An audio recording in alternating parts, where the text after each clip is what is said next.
excuse. Yeah. I thought the reason why he probably made that excuse because he's hear all these people saying like, "Yo, he got straight up dominant and stuff." And even some people have been saying we don't understand why his legs look like they were gone, and then he give you the reason why, and you like, "Oh." Ladies and gentlemen, we back. Hit that like button, people. Subscribe. We're gonna start this thing out with last Saturday night. The Deontay Wilder versus Tyson Fury fight. Lasted 7 rounds. Tyson Fury wins by TKO. I made a video months ago where I said I thought that Deontay Wilder was burning himself out. That Deontay Wilder went through a 3 or 4 month training camp to fight Luis Ortiz. And then 2 weeks after that, the fight was announced that he was going to fight Tyson Fury on the 22nd. Hell, I thought he was doing that fight. Yeah, it was, but they had announced it, but not the date. Before, yeah. So I thought that a man 34 years old. I didn't know he was that old until they showed it. They were like, I thought Tyson Fury was an older statesman than that man. Yeah. But he was only 31. Especially because of the reason he thought talking about he retiring. So yeah, so going into the fight, I thought a lot of people was acting like Tyson Fury had no shot whatsoever to beat Deontay. And I was like, Tyson Fury won the first fight. To me and some other people. But a lot of people understood that Deontay Wilder lost that fight. So I was just listening to people who thought like, no, he has no shot. And I'm like, man, did y'all not watch the other fight? And then you have to, even though you may like Deontay Wilder, you still have to tell the truth about Deontay Wilder being a very, very limited fighter. Mm-hmm. So he counting on landing one shot, that right hand, and he don't set that punch up at all. Mm-hmm. He just throw it. Sticks the left hand out there. Yeah. And then come back with a right hand. So the club. So going into the fight, and we watching it Saturday night, when he finally gets to the ring, I looked at his face and I'm like, yo, he don't look confident. He don't look like the way he normally looks in fights to start him out. Nah, what I looked at was like, I was like, damn, dude, you just walked down the ramp and you were already in a full thing of sweat. Yeah. And that was just his head and face. And I was like, then he took the rest of it off and I was like, nah, his whole body wet. Yeah. Yeah, he was I was like, yo, did crazy. You just do the WWE where some wrestlers before they come out, they squirt a water bottle over their head and make them look wet? And so I didn't get it. So during the first round of the fight, second round of the fight, I thought I gave Tyson Fury the first round. I gave Deontay Wilder the second. I thought that Tyson Fury in the first round did a great job of cutting off space. And the only thing Wilder really landed of significant was a right hand, and that he caught him at the end of the punch. Yeah, that's he why landed it didn't about 2 or 3 times. Yeah, it didn't have much effect on him. So in the second round, he landed about 3 or 4 of those shots. Deontay Wilder did. But at the same time, this is going on. I'm looking at him and saying, he's not moving. Like, he's not moving to get away from punches using his legs. And he was just folding up to the side, going sideways, putting his arms up. And I was like, dude, why you ain't moving? Yeah, now that I think about it, it was something that I didn't think about at the time, that he did get hit a lot, and normally he don't get hit a lot because he's so long and he can just move out of the way real good. But he was taking a lot of. I was just thinking that, oh, this gonna definitely be a good fight. He too big ass dude from that, and not thinking that no, he don't really supposed to be getting hit like that. Yeah, and that's like we know that about Tyson Fury and his movement, but he got a little movement to it. But see that when I was watching everybody talk about the after fight, and Deontay Wilder saying after the fight that something was wrong with his legs, and I told you at early on in the fight, first round, second round, I said no, something is wrong with Deontay Wilder. Mm-hmm. I didn't know what the hell you done that, but I was like, something is wrong with Deontay Wilder because he just wasn't moving at all. So when after the fight, when he said that, I was like, nah, I believe it. But guess what? Everybody else ain't gonna believe it. And then if you were hurt, and if you was hurt, you should have never went in the ring if you wasn't 100%. Mm-hmm. But so watching the fight in the third round, the reason why he got hit with that punch is because he wasn't moving. Like that punch was not a punch that you didn't see. He saw it happen, saw the punch thrown, and instead of moving out of the way, he just tried to move his head to the side, and he got hit. And I said he wasn't using his legs to move that whole entire fight. And so after that, he was on spaghetti legs for the rest of that fight.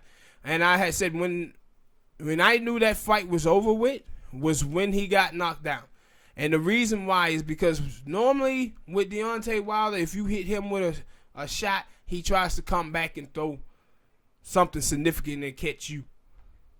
But I did not see that same fire, that same determination that you normally see in other fights with him. And that was like with that first knockdown.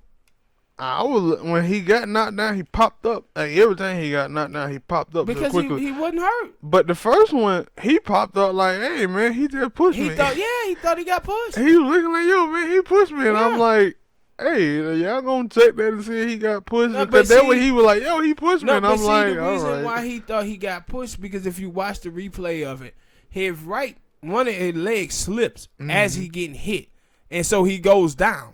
But I'm telling you, the reason why he thought he got pushed, Smoke, because he wasn't looking at Tyson Fury when the punch was thrown. He started trying to look over to the side because he wasn't trying to move out of the way of the punch. He was just trying to move to the side instead of moving out of the way with his leg. So that's when he get hits and he goes down and he jumps up like, man, he pushed me. Like, yeah, he pushed me. And was like, no, dude, you just got hit.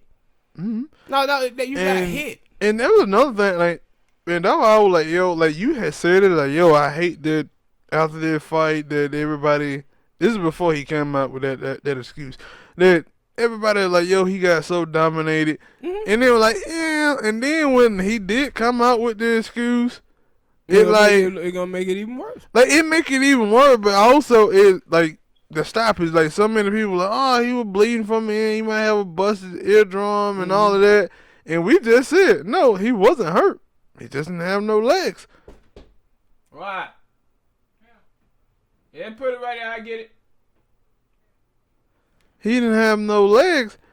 So, and I guess another thing, like I seen they showed from the side what a cornerman was. I said all the rest of his cornermen, they were just sitting there chilling, like, eh. But the other great dude, he was the one who was like, "Nah, I'm gonna throw it in there." Yeah, but I guess I get it because I 100% get it. That he ain't looking good. You don't really know what's going on. Let's throw the towel in. And for him, he like, I wasn't hurt. But I know everybody else from everybody else position, like even like the trainer, he looked like he hurt. But but no, I don't even think that his trainers necessarily thought that he was hurt because they saw him jump right back up. But it gets to a point, Smoke, when you were fighting, when a fighter is in the ring fighting, he gotta do something to make the corner or the referee believe that he has a chance going forward. The thing that I had a problem with so many people was talking about Deontay Wilder got dominated. I said he didn't get dominated when he didn't do anything in return. See, if you have a man in front of you who ain't throwing any punches, but is on wobbly legs and trying to keep from throwing punches back, they're trying to just get inside the hole. And see, this is the thing that I had said in the fight. Tyson Fury game plan was so great that it worked in a way that he would have never even imagined that He thought that I would be the one going in the ring trying to put this 273-pound body on the smaller Deontay Wilder. But he never thought in a million years that Deontay Wilder would be coming up trying to hold on to him. So a lot of put on a 45 pounds costume. Yeah. Suit. So in the fight, when the referee took the point away from Tyson Fury for holding, I'm like, what are you doing? Deontay Wilder is initiating that holding. He wants to hold too because he on wobbly legs. He just trying to hold on. But then when he hold on, Tyson Fury is sitting there like, oh shit, let me put this body on him. So he coming in. Let me smack you inside the back of the head. Yeah. So for me, Deontay, let me lick your blood, you nasty. Deontay Wilder, he was on wobbly legs and he wasn't throwing much of anything back. That's why it looked like he got just absolute dominated. But if you go look at the numbers, Tyson Fury wasn't throwing many punches and he wasn't connecting with a whole lot of them. And it was a announcer.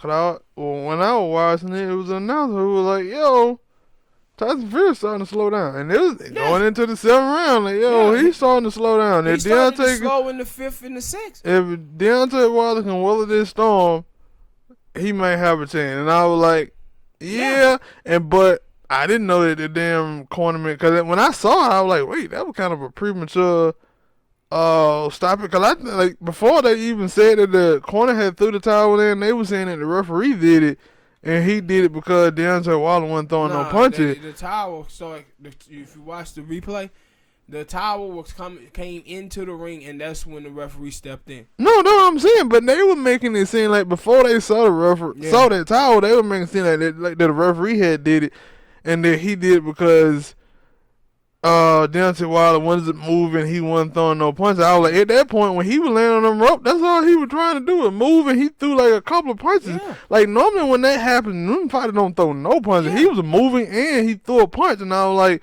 that ain't the reason why he stopped. He stopped the fight because of the damn towel. But he stopped it because of the towel, but it was going to be stopped anyway. Yeah, possibly. That fight was going to be stopped anyway because it's a difference between throwing effective punches and throwing punches to try to keep you off of me. Deontay was throwing, hey, get off of me. Please stay back. He was throwing those type of punches, dude. Especially in that 6 and 7. It was try to keep him off of me. That's the punches that he was throwing. And you can see that in from the first round and the second round, you saw how Tyson Fury was going about his offense. Tyson Fury was going in, throwing little body shots, and he was working his left on the side because he was trying to set Deontay Wilder up for a big right hand. That's why he kept throwing this. It was kind of like a left hook and a jab. He would keep working that different punch on Wilder because he was trying to set him up for the right. So when he started doing that, he would never sail in and just say, yo, I'm going to go in and try to maul him, because he knows it's a threat. But if you go watch that 4th and 5th and 6th and 7th round, no. Tyson Fury felt like it was no threat. He's like, no, he ain't going to throw any punches at me. So I can get off the punches that I want, and then he going to try to go in to hold me. And that's when I'm going to put the body on him and weigh him down. Then the referee come in and say break. Then Deontay Wilder would do the same thing over again. No, hardly ever did you see Deontay Wilder lead. Right? And see, that was what was so fantastic about Tyson Fury and his game plan, is because Tyson Fury already knows that Deontay Wilder is a limited fighter. But he also knows, you know what else about him? Nobody have made him go backwards. Nobody have pushed him going backward because most people are afraid of his punching power. But because Tyson Fury is such a good offensive fighter and defensive fighter moving ahead, he felt comfortable walking him down. That, hey, I can get away from his shots, and he ain't comfortable fighting going backwards, and he wasn't. And that's why I said the whole game plan of Tyson Fury was perfect. It was perfect. And I thought with Deontay Wilder, and I always say this about these fighters because I saw a video probably like 3 days ago with Garcia and Devin Haney. And they was sitting up here arguing about fighting each other. And both of these guys are like 20, 21 years old. And they just kept fighting, and Bernard Hopkins is sitting up there like, yo, man, the fights need to work. Another fight happen here, another fight happen, then maybe we can get the fight going. They like, nah, man, let's fight right now. And I'm looking at it, I'm saying, man, look how much these young guys don't know about this business that they're in. This is prize fighting. That's what this sport is. Mm-hmm. I say to you, two young guys, with us hardcore boxing fans, we know who you guys are. Other people out there don't know who you are. Y'all fighting each other now for some pennies. For some pennies. Y'all supposed to be trying to work y'all way up to a mega fight so you can have a Floyd Mayweather Pacquiao, a Floyd Mayweather De La Hoya. You supposed to be trying to get some mega fights going. They just out here in this macho gladiator shit in a dick swinging contest trying to say who the toughest guy. You ain't getting nothing out of that. Boxing is 3 phases, man. It's your personal life, training, then negotiations, and then in the ring. You got to win out of 2 of those 3 things. You can come even in the money aspect, but in your personal life and training, you got to be on point to be able to win in that ring.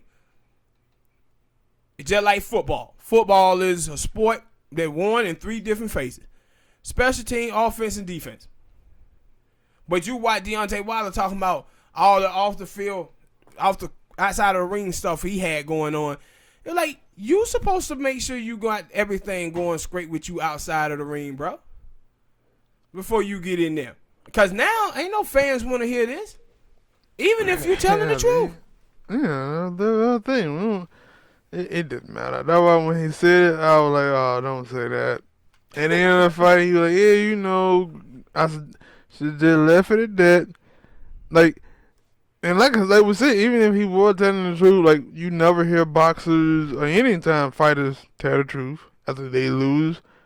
Now I was like, for him, maybe that was the truth, that he wore himself down with that big ass suit. But you see, but I was like, he shouldn't have said that. He should have left it alone because it was gonna look bad. Yeah.